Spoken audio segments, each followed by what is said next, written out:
Bismillahirrahmanirrahim. Assalamualaikum warahmatullahi wabarakatuh.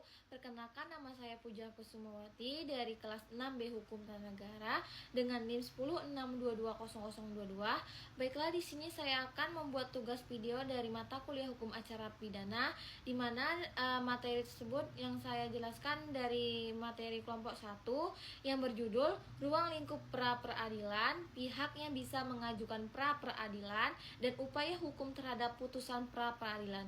Baiklah, simaklah video berikut ini. Baiklah, yang pertama adalah pengertian pra-peradilan. Pra-peradilan adalah salah satu lembaga hukum dalam sistem hukum acara pidana Indonesia yang berfungsi sebagai mekanisme pengawas terhadap tindakan aparat penegak hukum, terutama dalam tahap penyelidik dan penangkapan.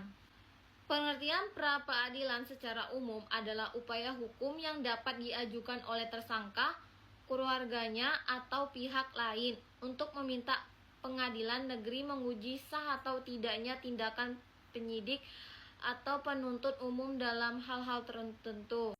Ketentuan tersebut mengenai pra-peradilan diatur dalam Kitab Undang-Undang Hukum Acara Pidana (KUHP), khususnya dalam pasal 77 sampai dengan pasal 83 KUHP. Berikutnya, tujuan dari pra-peradilan. Pra-peradilan bertujuan untuk melindungi hak asasi manusia dari tindakan sewewenang penyidik atau penuntut umum, menjaga agar proses penegak hukum tetap dalam koridor hukum dan tidak melanggar prinsip-prinsip due process of law, menjamin agar prosedur dalam tahap awal proses pidana berjalan adil dan akuntabel. Selanjutnya, ruang lingkup pra-peradilan.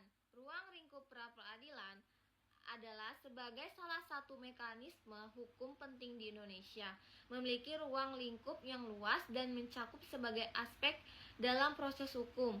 Dan ada beberapa ruang lingkup dalam proses pra-peradilan, yaitu sebagai berikut. Di antaranya yaitu pertama, penangkapan dan penahanan, yang kedua penghentian penyidikan dan penuntutan, ketiga ganti rugi dan rehabilitas, keempat penetapan tersangka, dan yang kelima penggeledahan dan penyitaan. Ruang lingkup pra-peradilan dibatasi dalam ketentuan pasal 77 KUHP. Namun, karena perkembangan hukum sebagai respon atas ketentuan sosial dan aspirasi masyarakat terhadap peluasan ruang lingkup pra-peradilan melalui terbitnya putusan Mahkamah Konstitusi nomor 21 PUU X 11 2014. Berdasarkan putusan MK tersebut, terdapat penambahan objek pra-peradilan, yaitu penetapan tersangka, penggeledahan dan penyitaan. Dalam putusan MK tersebut diputuskan bahwa ketentuan pasal 77 huruf A KUHP tidak memiliki ketentuan hukum meningkat sepanjang tidak dimaknai termaksud penetapan tersangka. Yang jadi pertimbangan hukumnya adalah bahwa penetapan tersangka sebagai bagian dari proses penyidikan merupakan perampasan terhadap hak asasi manusia yang dapat dimintakan perlindungan melalui perantara pra-peradilan. Hal ini semata-mata untuk melindungi diri seseorang dari tindakan sewewenang penyidik yang kemungkinan besar dapat terjadi ketika seseorang ditangkap, ditahan, atau ditetapkan sebagai tersangka.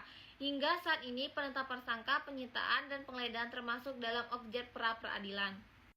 Dengan demikian, pra-peradilan menjadi instrumen penting dalam perlindungan hak asasi individu terhadap potensi penyalahgunaan wewenang oleh aparat penegak hukum dalam tahap awal proses pidana. Selanjutnya, mekanisme pra-peradilan. Mekanisme pra-peradilan pidana di Indonesia adalah proses hukum berjenjang yang mengatur bagaimana seseorang yang diduga melakukan tindak pidana diperiksa, diadili, dan jatuhi putusan berdasarkan hukum yang berlaku. Berikut ini adalah tahapan mekanisme peradilan pidana melalui proses-proses hingga putusan berakhir. Yang pertama, penyelidikan, penyidikan, penuntutan, pemeriksaan pengadilan, upaya hukum, dan pelaksanaan putusan. Selanjutnya, pihak yang bisa mengajukan pra-peradilan diantaranya tersangka, penyidik untuk memeriksa sah tidaknya penghentian penuntutan, dan yang terakhir penuntut umum atau pihak ketiga yang berkepentingan untuk memeriksa sah tidaknya penghentian penyidikan atau penghentian. Baiklah, berikutnya Putusan pra-peradilan bersifat final dan mengikat. Berdasarkan pasal 82 ayat 1 huruf D KUHP, putusan hakim pra-peradilan bersifat final dan tidak dapat dilakukan upaya hukum biasa seperti banding, kasasi atau peninjauan kembali. Artinya, begitu hakim mengeluarkan putusan pra-peradilan, putusan tersebut langsung berlaku dan harus dihormati semua pihak.